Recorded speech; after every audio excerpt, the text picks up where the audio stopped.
Hoje essa de ensino da palavra do Senhor, palavra essa que edifica o nosso coração. Normalmente, quem fica por último, irmãos, tem uma responsabilidade maior, mas eu acredito que todos aqueles que me antecederam tiveram o privilégio de transmitir algumas cartas que alguns entendem que é mais difíceis e que sobrou a última, que para alguns é mais fácil. Mas como a interpretação bíblica nem muitas vezes é tão clara, irmãos, eu reputo muito difícil também esta carta que o pastor me confiou para transmitir aos irmãos. Eu agradeço a Deus, em primeiro lugar, porque a confiança que o pastor tem nos dado durante essas 7 terças-feiras de ceder o púlpito da igreja. E eu costumo falar, principalmente nas terças-feiras, que o curso de terça-feira, irmãos, é um curso de ensino da palavra, e nós aprendemos desde cedo que é de responsabilidade do pastor, do anjo da igreja, conduzir a congregação nesse sentido da palavra. Mas entendeu por bem que nessas terças-feiras nós falássemos um pouco acerca desse assunto tão importante. E é muito interessante falar sobre isso porque nós estamos próximos de findar mais um ano. Então a intenção, com certeza que nasceu no coração do pastor, foi para que essa mensagem dos irmãos que tiveram o privilégio de estar aqui ao longo dessas 7 terças-feiras, que fossem alcançados pela palavra, a fim de que pudessem se tornar crentes melhores. Por gentileza, abra sua Bíblia na carta do Apocalipse, capítulo de número 3,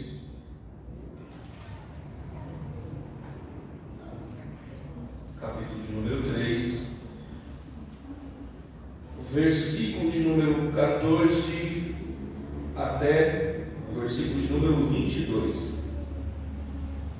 Eu faria uma leitura sistemática com os irmãos, mas até por causa do som da voz, para que capriche aí na gravação, eu vou fazer a leitura de todos os versículos, tá, irmãos? Todos acharam? Diga amém. Amém.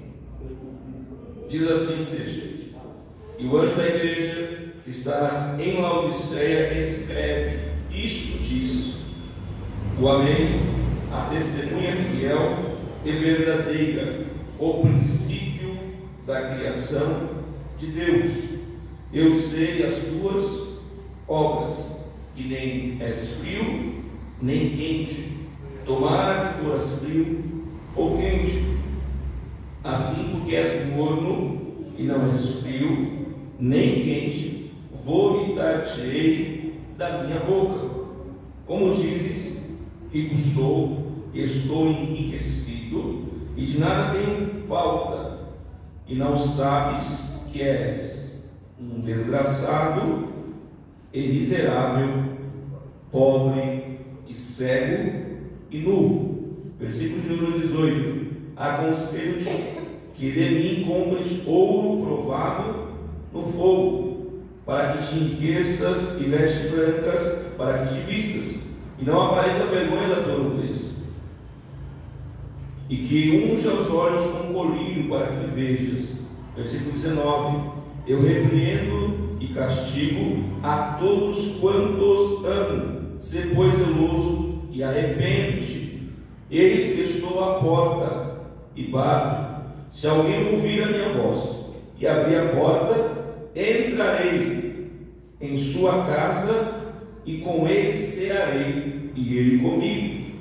Ao que vencer, lhe concederei que se assente comigo no meu trono, assim como eu venci e me assentei com meu Pai no seu trono. Versículo de número 22.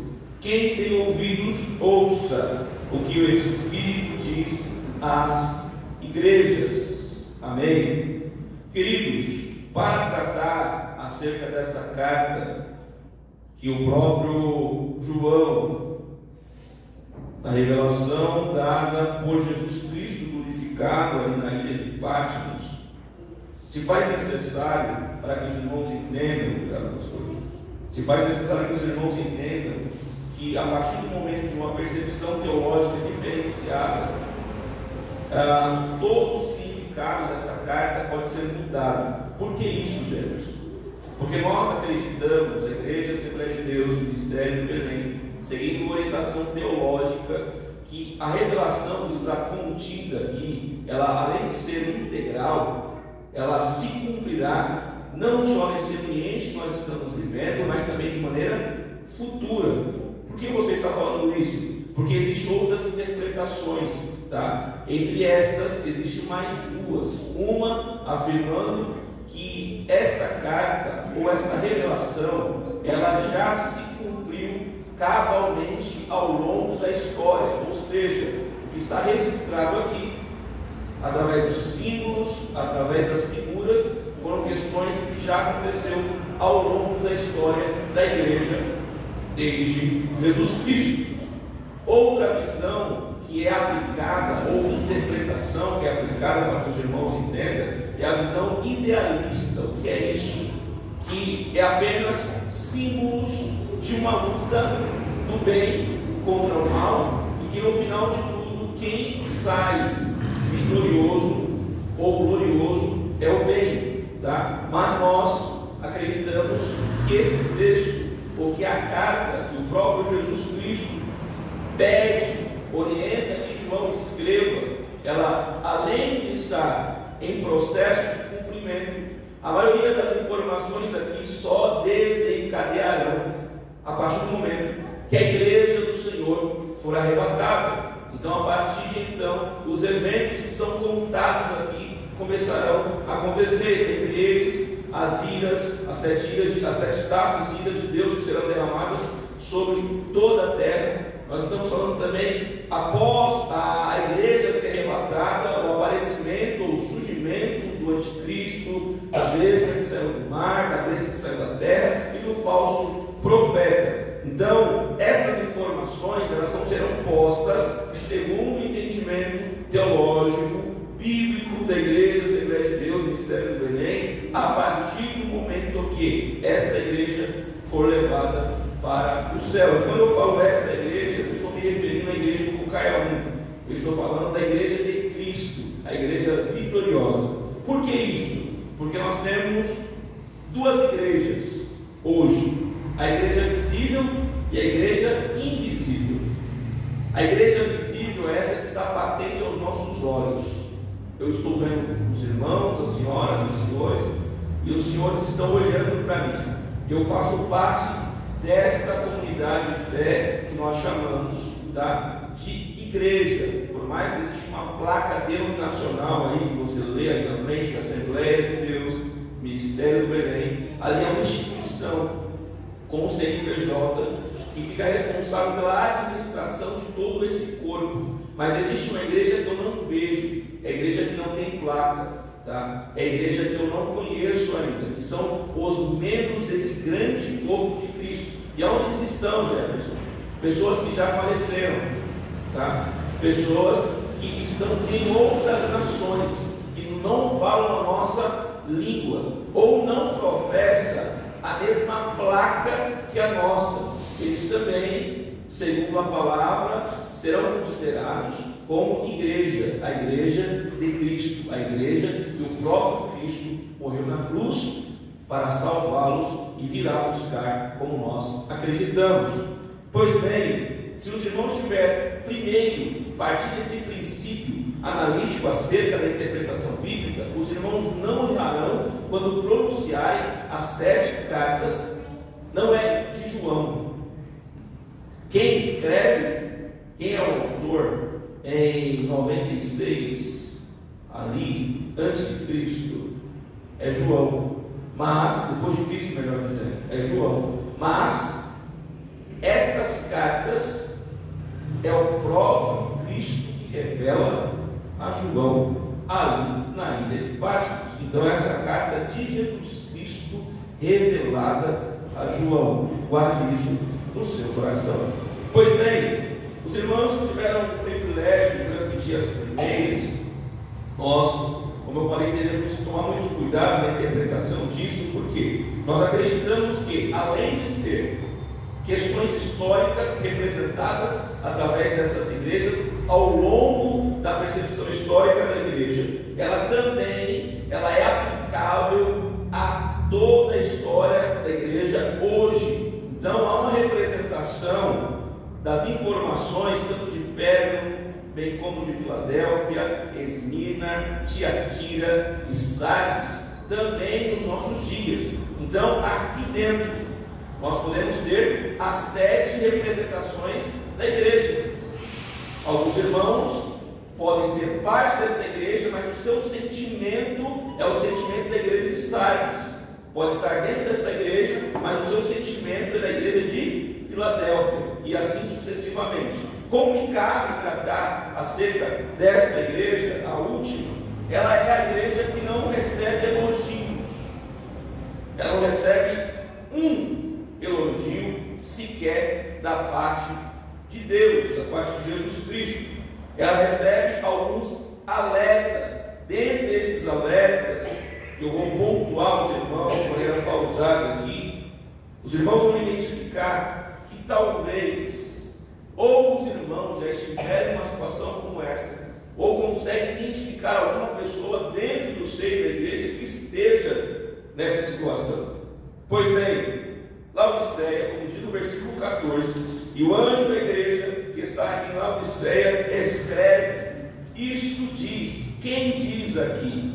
O Amém e a testemunha fiel e verdadeira, o princípio da criação de Deus. Esses são os títulos atribuídos àquela pessoa que envia, que transmite a mensagem ao coração de João. Quem é essa pessoa? Ele é o Amém. Quem é essa pessoa? Ele é a testemunha fiel e verdadeira. Ele é o princípio da criação de Deus. O próprio João afirma nos evangelhos que tudo foi feito por ele, e nada, ou sem ele, nada que se foi feito se fez. Então, este Jesus é o princípio da criação de Deus.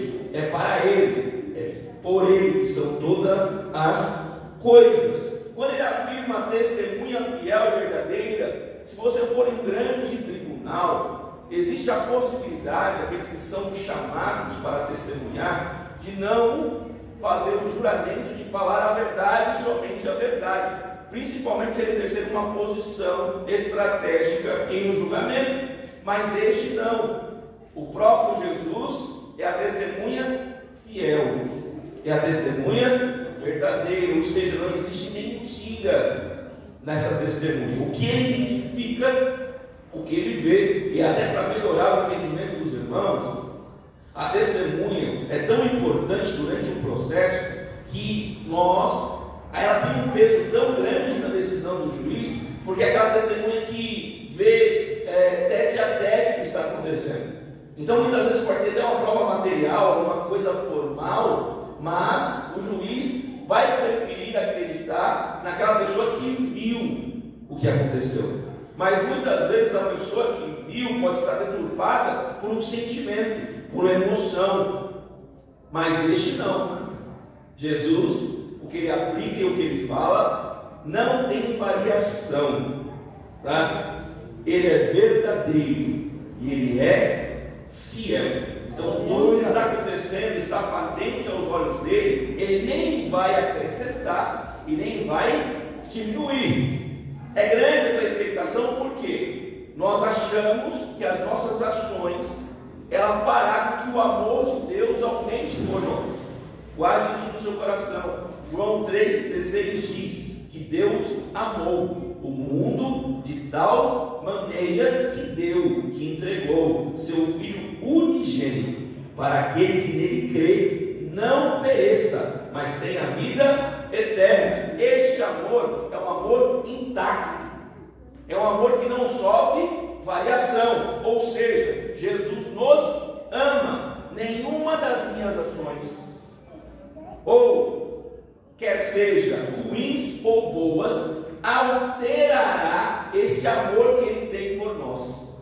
Isso deve ser guardado no coração dos irmãos. Por quê? Porque muitas vezes nós achamos que através de ações nós vamos melhorar a nossa conta ou a nossa credibilidade com o Senhor. Fique tranquilo, irmãos. Você não consegue nem impressionar a Deus, ou nós não conseguimos nem impressionar a Deus e nem conseguimos decepcioná-lo. Porque muitas vezes nós achamos que somos fiéis ao Senhor, que decepcionei o Senhor, eu deixei ele triste, talvez, como afirma a palavra, ou afirma categoricamente a palavra, melhor dizendo, nós podemos entristecer de fato o Espírito Santo, mas nunca decepcionar, porque decepção é uma questão que é atribuída ao sentimento humano, é uma expectativa que você tem na pessoa, que você deposita na pessoa e a pessoa frustra aquela expectativa. Como eu vou frustrar alguma coisa de uma pessoa que sabe o meu amanhã? É possível frustrar ou decepcionar alguém que sabe você como estará amanhã? Não, é impossível. Então não tem como nenhum ser humano decepcionar a Deus e nem impressionar a Deus, tá? Guarde essa primeira lição no seu coração. Versículo 15 faz parte dessa explicação. Ele afirma o seguinte: eu sei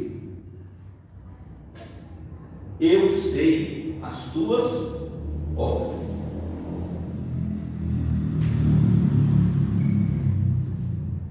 Essa testemunha que é fiel e verdadeira, ele conhece todas as coisas, todas.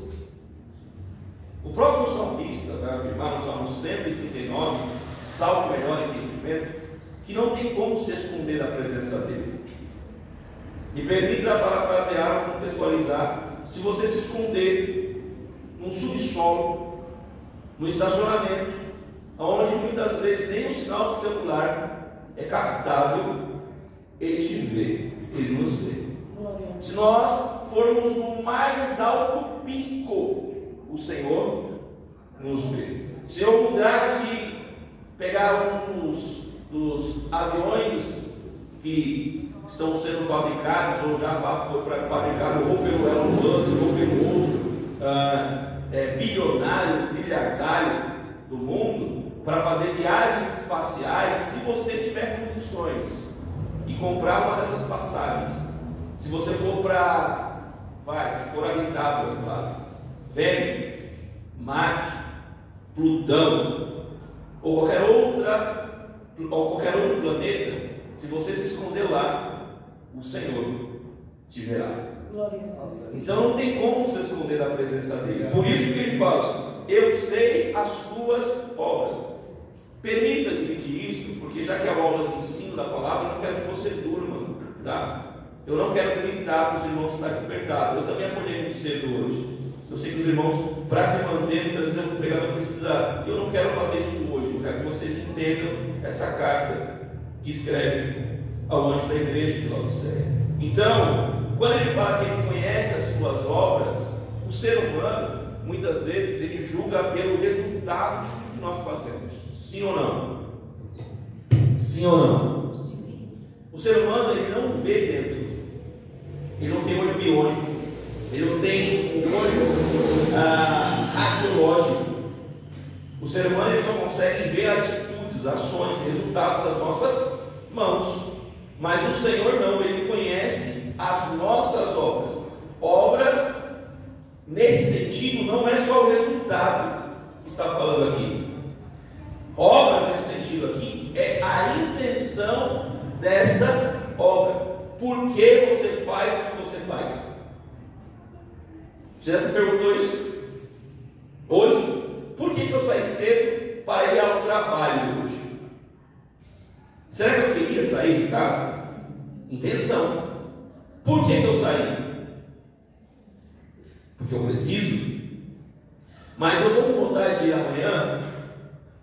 A minha necessidade fala para eu ir.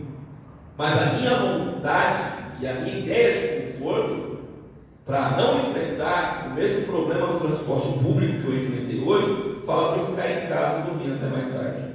Então, o que Deus julga, o que Deus analisa é a intenção do seu coração na realização desta obra. Vou mais além. por que eu lidero o departamento na igreja? Porque eu entendo que eu fui chamado por Deus para tal, porque eu entendo que eu fui vocacionado para Deus, por Deus para tal, ou eu faço só porque eu fui alçado para fazer? Essas questões precisam ser respondidas porque eu estou tomando como base o próprio texto, tá? Fique tranquilo, eu não vou fugir daqui. Será que o que eu estou fazendo com intenção? E qual será essa intenção que eu estou fazendo? Um alerta vem através da palavra. Ele conhece, ele sabe as nossas obras. Ah, mas ele me conhece. Então, se ele me conhece, você falou, pregador, que eu não vou decepcioná-lo e não vou surpreendê-lo, então eu vou continuar fazendo do jeito que eu estou fazendo. Não se engane, porque se eu planto, com certeza eu vou colher o fruto daquele meu plantio. Por quê? Porque Deus é justo. Não é justo segundo a percepção da justiça humana, tá? Não é justo segundo a percepção da sua justiça com as próprias mãos. É justo segundo a justiça dele. Qual é a justiça dele? Justa. Não tem como falar qual que é a justiça de Deus. Justa. Mas, Jefferson, eu quero mais significado. Justa. Mas não me convenceu ainda. Deus é justo. Não tem como fugir disso. Amém? Vamos lá. Eu sei as suas obras. E quais são as suas obras? Nem és frio e nem quente. Tomara que foras frio ou quente. Esse versículo talvez cause um parafuso na nossa mente, porque ele vai falar aqui: nem és frio nem quente. Eu espero que você fosse frio ou quente. Aí no versículo de número 16 ele completa: assim porque és morno, porque se não é frio e não é quente, só tem 3 estágios espirituais, né? O coração frio, o coração quente e o coração morno. Existe um 4º estágio espiritual. Ou você é quente, ou você é frio, ou você é morno.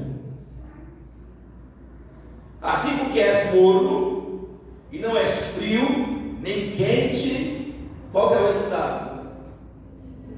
Vou perguntar, irmãos, para acordar você. Sua Bíblia está aberta ainda? Se não tiver, pelo amor de Deus, respeita o pregador. Abra sua Bíblia.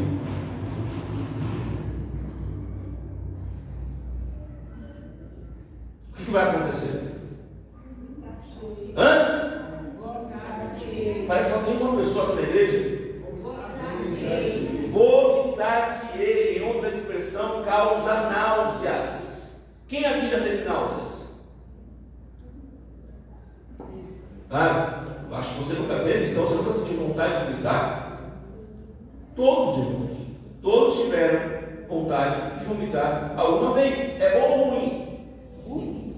Muito ruim. Porque depois de vomitar fica o gosto. Ah, me dá um drops aí, me dá uma bala, me dá um pouco de café, até você se recuperar. Mas ao versículo 15 e versículo 16, ele está ligado diretamente à geografia de Laodiceia, que foi fundada em 250 a.C.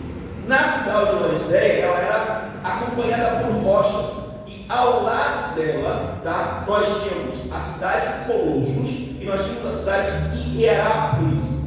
Colossos, através de um arqueduto, produzia água fria.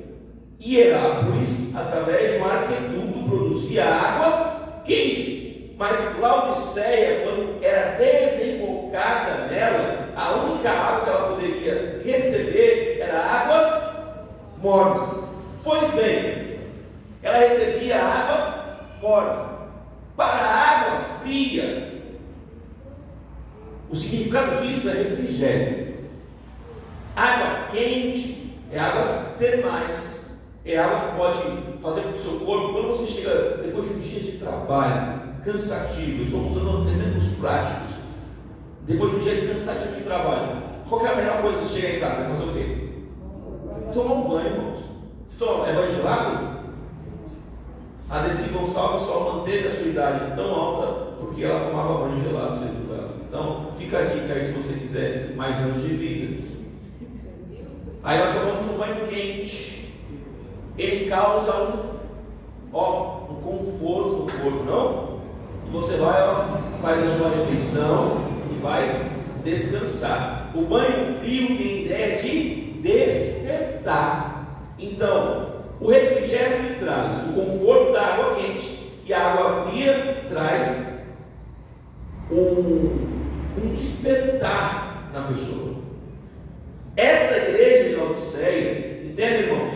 O contexto aqui aplicado não é o mundo, o tratamento que o próprio Jesus está fazendo, e esse Jesus não é Jesus crucificado, tá? Ele mesmo se apresenta a João na ilha de Patmos de uma forma totalmente diferente. Ele se apresenta como o Cristo glorificado. Se você ler o primeiro e segundo capítulo, você vai ver a glorificação de Jesus representada através do seu rosto, através dos seus pés, através das suas roupas. Então a visão que João, melhor dizendo, tem acerca de Jesus é uma visão renovadora e transformadora. Por quê? Porque João, a última vez que tinha visualizado a presença do Mestre, era a visão de Jesus na cruz do Calvário ensanguentado. A última imagem que ficou na mente de João era Jesus crucificado. E Jesus se apresenta a João de maneira totalmente diferente, sem marcas de sangue. Agora está limpo, ele está com as suas vestes resplandecentes, os seus pés também reluz, o seu rosto brilha como o sol da justiça, os seus cabelos como lãs brancas. Sabe o que é isso? É a visão do Cristo glorificado sendo apresentado a João na ilha de Patmos. Pois bem, o alerta aqui é para que essa igreja entendesse que o seu contexto espiritual estava patente aos olhos do dono da igreja, o próprio Jesus. Então, você não é frio, você não é quente, e há um ponto de exclamação aí na sua Bíblia, no versículo 15, no final dele: você não é frio e você não é quente. Eu até preferia que você fosse frio, porque frio causa alguma coisa, que você fosse quente, porque quente também causa alguma coisa, mas morno, a única coisa que causa em mim é náuseas. Olha o peso disso.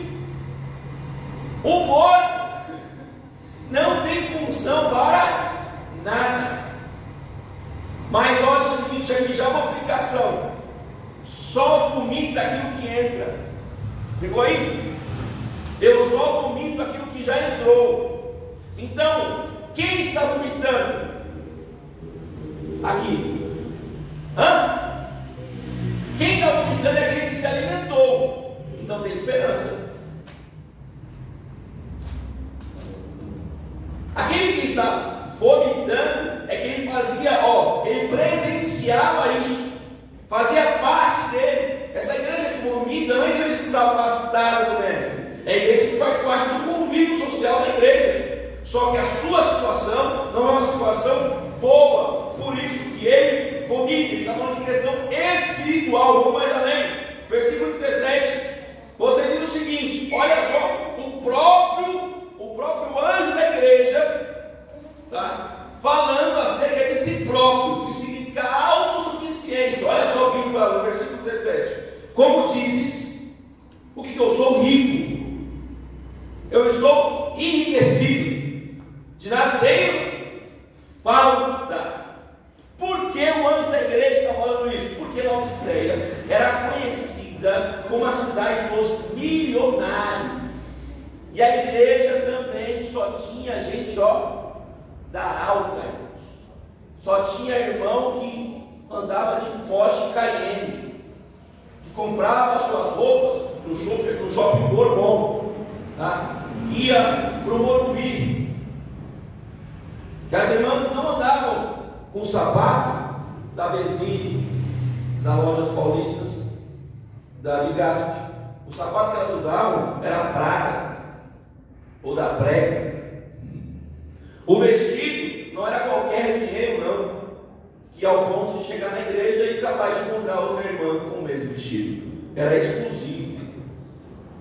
Esta era a igreja de Laodiceia. Mas eram irmãos? Eram irmãos.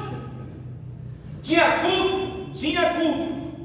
Mas só que eles chegaram numa autossuficiência tão grande que ele fala o seguinte: ó, eu sou rico, eu estou enriquecido, de nada tenho falta. Aquela rota comercial que era conhecida, ela tinha 3 poderes aquisitivos muito grandes. O primeiro poder aquisitivo que eles tinham, aquela rota comercial permitia que eles fabricassem uma lã chamada de lã negra, que era exportável para outros lugares, que era muito cara, caríssima.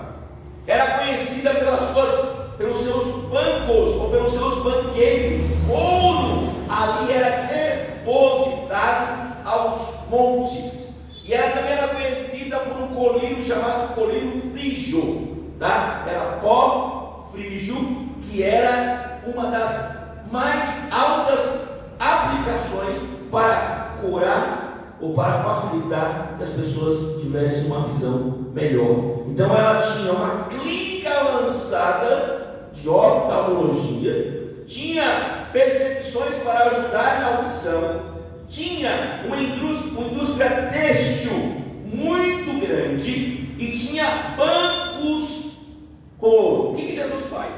Jesus usa a figura geográfica no versículo 16, ele usa a figura geográfica no versículo 17 e no versículo 18. Vamos lá? Como diz, rico sou e estou enriquecido e de nada tenho falta.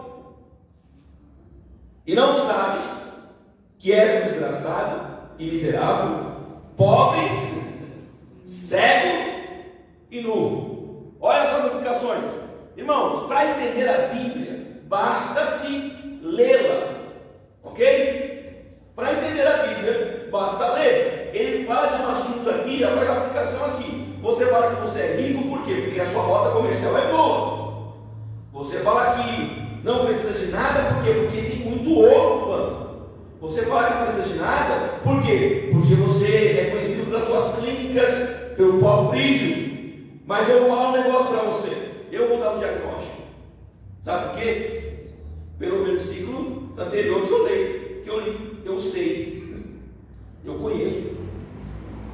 Você percebeu aqui que a análise que tem que ser feita de você não é do seu par, não é de um terceiro.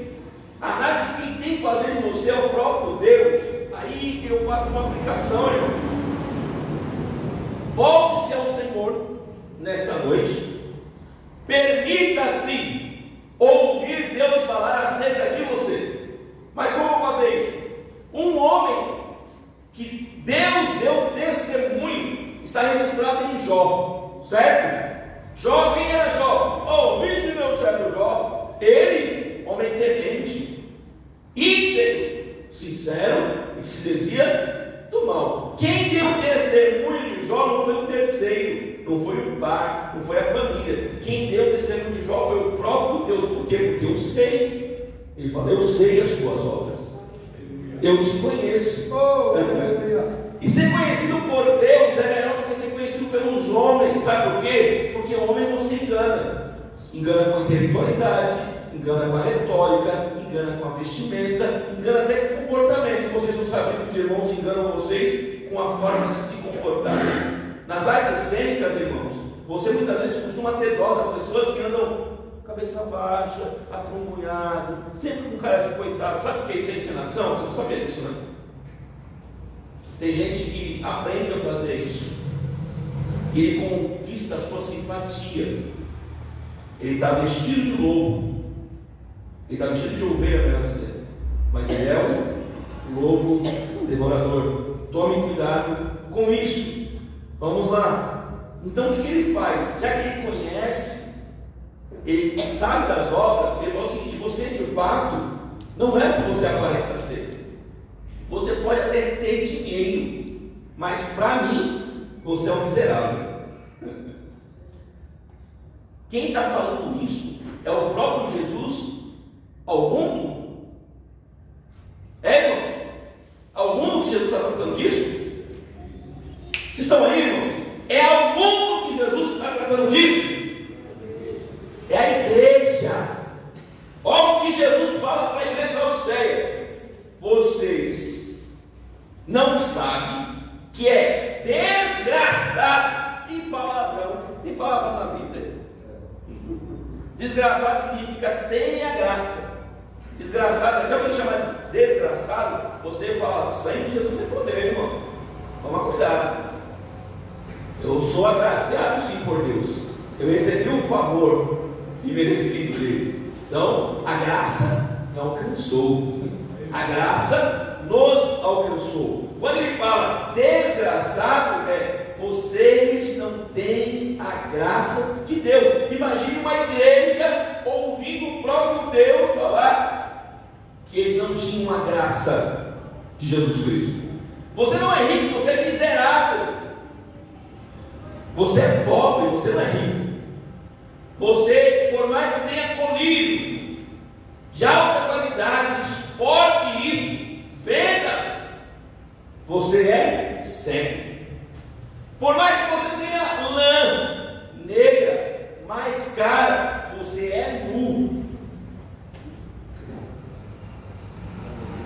Essa percepção nos traz a entender como Jesus está nos vendo.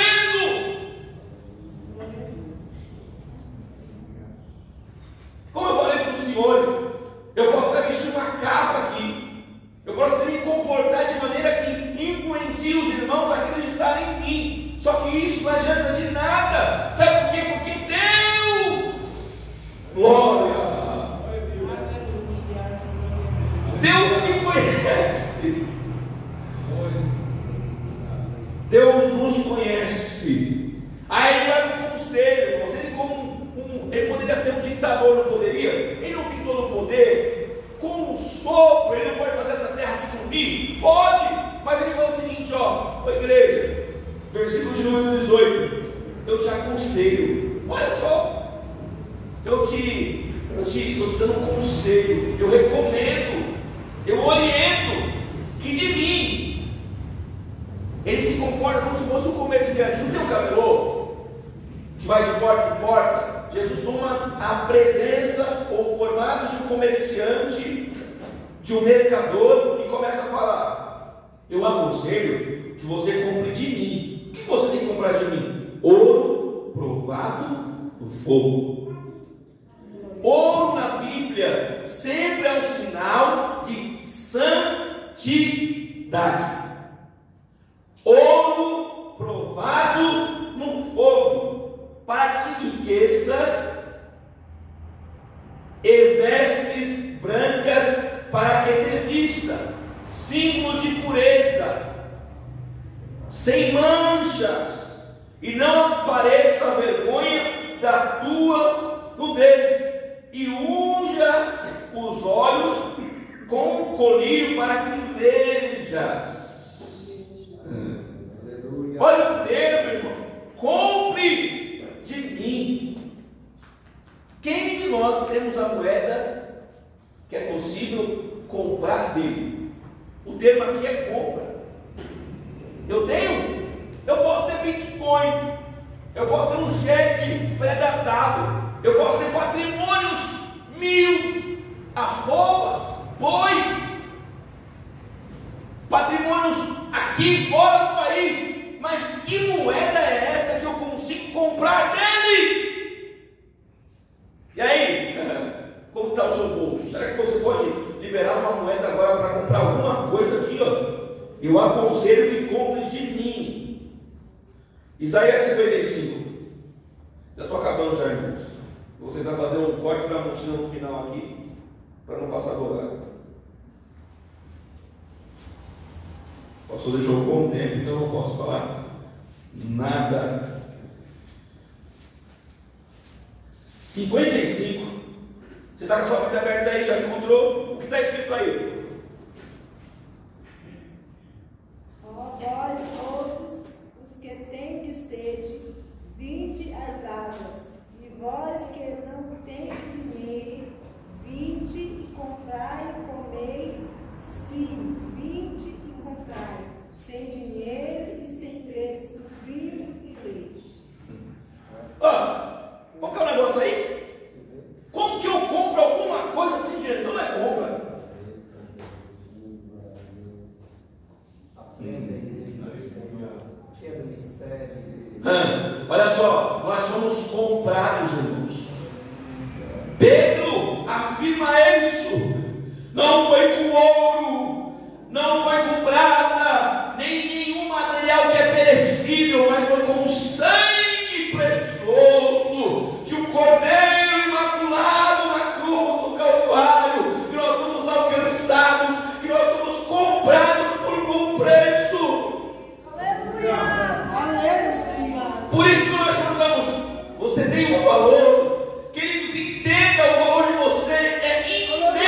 19: e castigo a todos quanto amo. Olha só, sabe por que Deus está tratando conosco nessa 7ª terça-feira? Porque Ele nos ama. Você percebeu? Ele está tratando de uma igreja que não tem elogio nenhum, de uma igreja que causa náuseas nele, mas Ele fala: eu te amo. É o pai que o filho apronta, chega em casa e ele fala: filho, você fez tudo isso, mas papai está aqui, papai te ama, mamãe te ama. Aí ele fala: eu repreendo, eu castigo, eu te corrijo, porque eu te amo. Aí ele fala: ser pois zeloso, eu te amo, mas volte. Eu te amo, mas mude, desvie do erro, mude o caminho, arrependimento, mude de estratégia, volte-se para o Senhor. Por quê? Porque eu te amo. Aleluia. Queridos, é uma igreja padrão, a igreja de Laodiceia.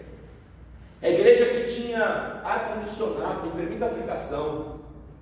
A igreja que tinha salas, que você poderia sentar numa cadeira confortável e se preocupar em situação de despertar se você ia dormir, de tão confortável que era aquela igreja.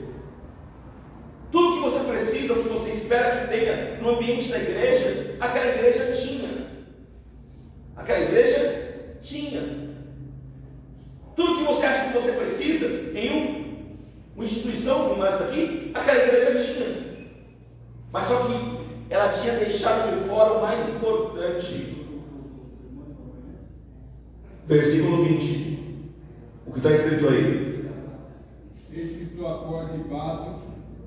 Se alguém ouvir a minha voz e abrir a porta, entrarei em sua casa e com ele cearei e ele comigo. E aí, meu amigo, a igreja tinha tudo, mas ao mesmo tempo não tinha nada. Por quê? O mais importante, a irmã Vera, ela falava isso: o mais importante já está aqui. Jesus. Sabe quem estava de fora da igreja? O mais importante. Só bate a porta quem está no lado de fora. Já ouviu batendo porta quem está dentro? Só bate porta ou na porta quem está no lado de fora. Só aperta a campainha, e ela é feita para isso, para dar sinal, porque eu estou aqui te visitando e eu quero entrar na sua casa. Então Jesus, na igreja de Laodiceia, estava no lado de fora. Sabe por que ele estava lá de fora? Porque a própria igreja colocou Jesus para fora. E como a igreja coloca Jesus para fora? Quando passa a ser autossuficiente. E essa igreja, conforme eu apliquei no texto, ou está bem observado aqui, ela não precisava mais de Jesus. Por quê? Já tinha tudo. Plano de saúde, dispensa chega, roupa das melhores. Mas só que com isso ela foi amando mais o dinheiro. Ela foi amando mais o dinheiro. Timóteo vai registrar isso, que o amor ao dinheiro é a raiz de todos os males. Então ela amou mais o dinheiro do que o dom. Segundo Ageu: minha é a prata, meu é o ouro, diz o Senhor. A igreja passa por isso? Passa. Nós vemos pontualmente algumas coisas acontecendo quando o irmão é abençoado por Deus. O irmão abençoado por Deus, ele pode entender, irmãos, eu preciso ser muito ético quando eu falo isso aqui, porque a expressão da palavra precisa bater no seu coração, e você não pode entrar na igreja e sair vazio. Não pode! De maneira nenhuma, não aceite isso. Não passe tempo. O tempo é uma moeda que não se renova. Guarde isso. Hoje nunca mais vai voltar. Talvez você não entenda isso. Eu estou perdendo tempo, eu vou ficar aqui gastando. Irmãos, esse tempo que vocês estão investindo hoje, ouvindo não a mim, mas a palavra do Senhor, tem fruto. Mas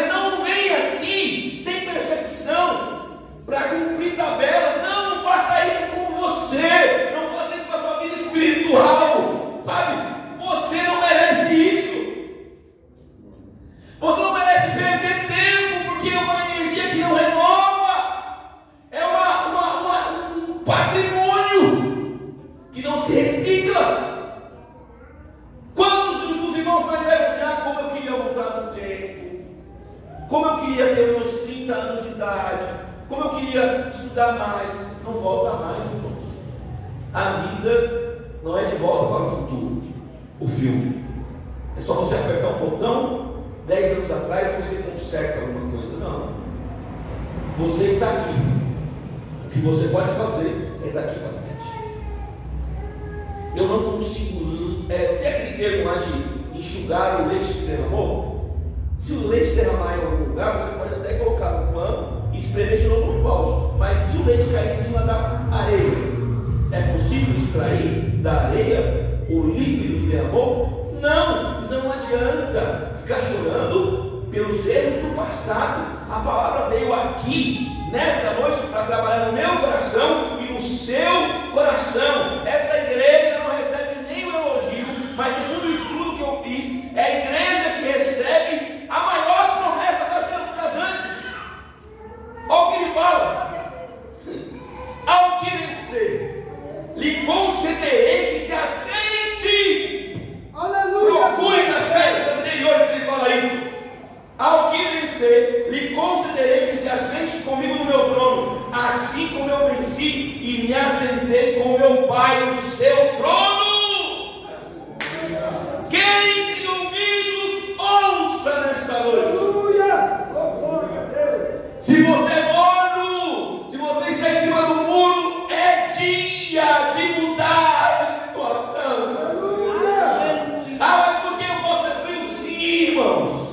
É respeitoso até com ateu, mas não é respeitoso com um cristão morno, um cristão hipócrita, um cristão medíocre, mediano. Está pesado, tá? É culto de doutrina. Deus não aceita ninguém pela metade. Crente morno é crente pela metade. Você está aqui? Não, sobrou o corpo. Ele não te aceita assim, era melhor ter ficado dormindo em casa. Você não sabe da minha vida. Não, eu não sei, nem quero saber. Mas entenda, se veio aqui corpo, alma e espírito, mesmo que o corpo esteja baleado, eu só estou aqui hoje porque eu preciso, porque se eu não precisasse de Jesus, eu nem orava. Encerro as minhas expressões com duas frases citadas por grandes homens de Deus. Não adianta, essa é a minha expressão, não adianta você ter tudo, dinheiro, fama, se você colocar Jesus para fora da sua casa. A casa que ele quer entrar e a porta que ele bate é o meu e o seu coração. Não deixe Jesus de fora da sua vida. Não deixe Jesus fora dos seus planos. Agora cito duas frases. Dois homens já mortos, mas muito interessantes para os irmãos. Primeiro, Jonathan Edwards, um dos pregadores mais proeminentes do século XVIII, se não me falha a memória. Ele que pregou um grande sermão, pecadores nas mãos de Deus irado. Esse homem falou que nós temos que ter luz na mente e fogo no coração. Não pode ser uma igreja morna. Precisa ser uma igreja quente, pentecostal, cheia do Espírito Santo de Deus. E outra coisa, se de fato nós estamos vivendo o cristianismo, diz S. Lewis, se for falso não tem valor, mas se for verdadeiro tem valor infinito. A única coisa que lhe é impossível é ser mais ou menos importante. E aí, como está você? Deus abençoe. Aleluia, glória a Deus. Aleluia. Bendito é o nome do Senhor. Graças a Deus, irmãos. Graças a Deus, porque nós estamos na direção. Aleluia, glória a Deus. Primeiro estamos na direção de Deus. E depois nós estamos recebendo o presente da parte de Deus. Aleluia. Glória a Deus. Eu costumo dizer, este culto Este culto ele não encerra. Oh, glória. A reunião se encerra agora. 19 horas, vamos encerrar a reunião agora, mas o culto não encerra. Só que tem uma coisa. Oh, glória. Oh, glória. Quem não veio, Oh, glória. esta reunião não acontece mais. Oh, glória. Já foi. Quem veio nas 7 terças-feiras, aproveitou. E aquele que não veio, pegou pelas metades, né? Uns é justificado pelo próprio Deus, não é justificado pelo pastor, é justificado pelo próprio Deus. E a Assembleia de Deus, ainda os cultos de ensino da palavra de Deus é na terça-feira, não é no domingo. O culto de ensino da palavra de Deus, na Assembleia de Deus, é dia de terça-feira. E Deus, eu achei